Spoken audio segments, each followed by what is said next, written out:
Petrol और diesel के दाम बढ़ गए। जी हाँ, दावे सुने थे आपने कि महंगाई पे नियंत्रण करेंगे, डबल इंजन की सरकार और तमाम दावे। कभी गैस के दाम बढ़ने पे या तेल के दाम बढ़ने पे बैलगाड़ियों से संसद नेता पहुंचते थे, आजकल नेताओं के स्वर दबे हुए हैं। और सवाल यह है कि एक जंग जो हमसे हजारों किलोमीटर की दूरी पर लड़ी जा रही है और उसका सीधा असर आपकी और हमारी जेब पर पड़ रहा है। सोचिए, समंदर के एक छोटे से रास्ते से गुजरने वाला तेल अगर रुक जाए तो कैसे आपके घर की रसोई, आपकी गाड़ी की रफ्तार और एक किसान के खेत की हरियाली, सब कुछ दांव पर लग जाता है। नमस्कार, मैं प्रदीप हूँ। आज बात करेंगे उस अदृश्य आर्थिक तूफान की जिसने भारतीय अर्थव्यवस्था को झकझोर कर रख दिया है। 15 मई 2026 ये वो दिन है जब पेट्रोल डीजल की कीमतों में 3 रुपए और सीएनजी की कीमतों में 2 रुपए का इजाफा हुआ है। आपको शायद लगे कि महज 3 रुपए तो है, लेकिन अर्थशास्त्र की दुनिया में ये 3 रुपए का एक ऐसा भूकंप है जिसके झटके शेयर बाजार से लेके सब्जी मंडी तक महसूस किए जा रहे हैं। आइए आज इस आर्थिक चक्रव्यूह को आसान भाषा में समझते हैं। सबसे पहले बात करते हैं नौबत आई क्यों। वजह है पश्चिम एशिया में अमेरिकी, इजरायली और ईरानी सेनाओं के बीच तनाव। हॉर्मुज का समुद्री रास्ता जहां से दुनिया का 20% कच्चा तेल गुजरता है, वहां रुकावट आ गई है। भारत अपना 85% कच्चा तेल और 60% गैस खाड़ी देशों से खरीदता है। जो कच्चा तेल पहले $69 प्रति बैरल था, वो अब $100 के पार जा रहा है। अब आप सोचेंगे कि जब अंतर्राष्ट्रीय बाजार में आग लगी थी तो हमारे यहाँ दाम 15 मई को ही क्यों बढ़े? क्योंकि हमारी सरकारी कंपनियां इंडियन ऑयल, भारत पेट्रोलियम और हिंदुस्तान पेट्रोलियम अब तक ये नुकसान खुद सह रही थी। रोजाना 1000 से 1600 करोड़ रुपए का घाटा हो रहा था। पेट्रोल पर 14 रुपए और डीजल पर 42 रुपए का नुकसान हो रहा था। अब चुनाव चल रहे थे ना देश में 4-5 जगह। सीधी सरल बात यह है, और अगर उस वक्त दाम बढ़ा दिए जाते तो वोट नहीं आते जी। अब अगर दाम नहीं बढ़ाते तो पूरा मुनाफा साफ हो जाता। ऐसे में पेट्रोल 16 रुपए और डीजल 17 रुपए महंगा होना चाहिए था, लेकिन सरकार ने अभी 3 रुपए बढ़ाए हैं ताकि जनता पर एकदम से पहाड़ न टूट पड़े। आप आने वाले वक्त का इंतजार कीजिएगा। अब सरकार, डबल इंजन की सरकार लगभग राज्यों में है, लेकिन बेबस है। मार्च के अंत में ही सरकार ने पेट्रोल पर उत्पाद शुल्क 13 रुपए से घटाकर 3 रुपए कर दिया था, जिससे खजाने को सालाना 1,70,000 करोड़ रुपए का नुकसान हो रहा था। देश का ऑयल रिजर्व भी 15% घट चुका है। अब हालात ये हैं कि राज्यों के टैक्स यानी वेट के हिसाब से कीमतें जो है वो अलग अलग हैं। दिल्ली में पेट्रोल लगभग 98 रुपए हैं, मुंबई में तो 106 के पार हैं और जयपुर में भी है 107 रुपए 97 पैसे, यानी 108 रुपए हो चुका है। और बड़ा सवाल ये है कि ये जो 3 रुपए बढ़े हैं, इसकी बढ़ोतरी का सीधा मतलब है महंगाई का बढ़ना। अर्थशास्त्री ये कहते हैं पेट्रोल डीजल के जो 1 रुपए बढ़ने से खुदरा महंगाई यानी सीपीआई बढ़ जाती है।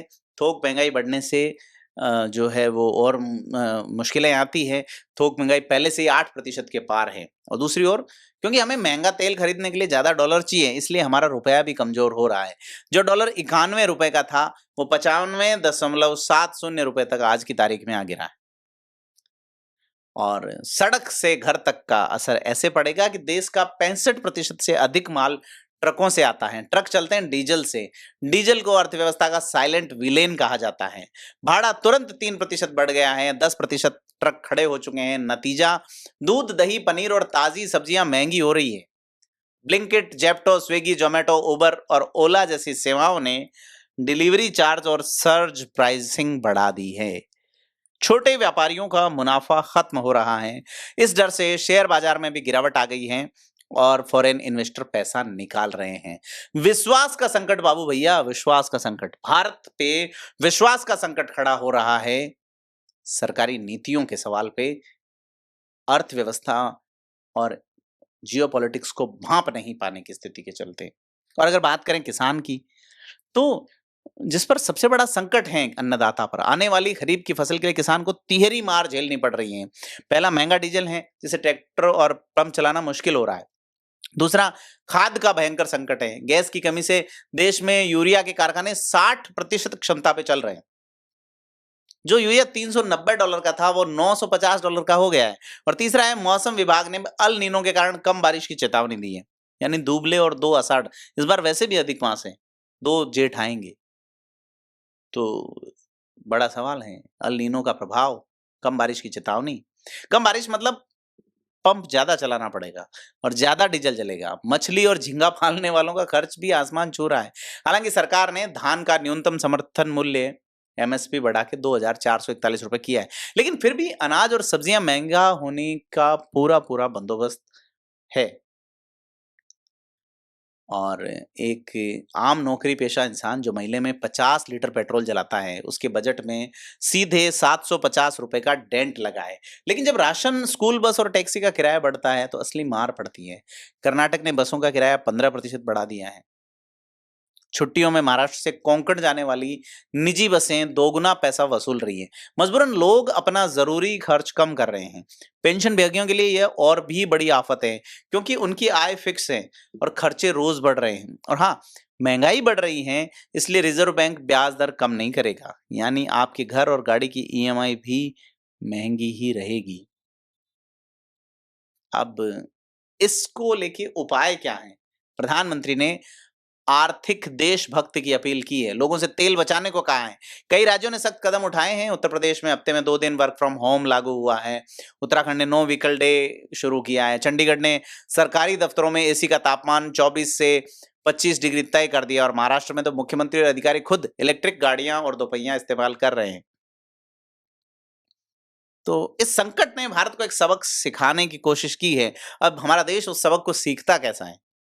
क्योंकि हम विदेशी तेल के भरोसे नहीं रह सकते, इसलिए सरकार 2026 की मसौदा राष्ट्रीय विद्युत नीति लेकर आई है। इसे न्यू एनर्जी डॉक्ट्रिन कहा जा रहा है। इसका मूल मंत्र है जीवाश्म ईंधन के अणुओं से निकलकर बिजली के इलेक्ट्रॉनों की तरफ बढ़ना। सरकार का लक्ष्य है 2047 तक परमाणु ऊर्जा को 100 गीगावाट तक ले जाना, छोटे न्यूक्लियर रिएक्टर बनाना, ग्रीन हाइड्रोजन को ट्रकों में इस्तेमाल करना और पूरे देश को एक इलेक्ट्रिक ग्रिड से जोड़ना।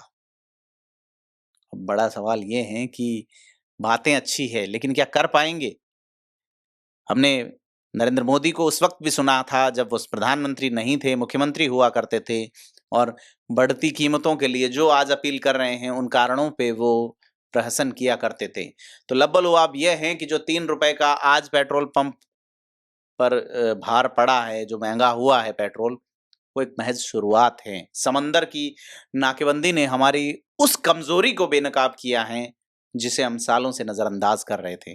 सरकार टैक्स घटा के या बस का किराया तय करके कुछ वक़्त का मरहम तो लगा सकती है, लेकिन असली इलाज तब होगा जब हमारी गाड़ियाँ और कारखाने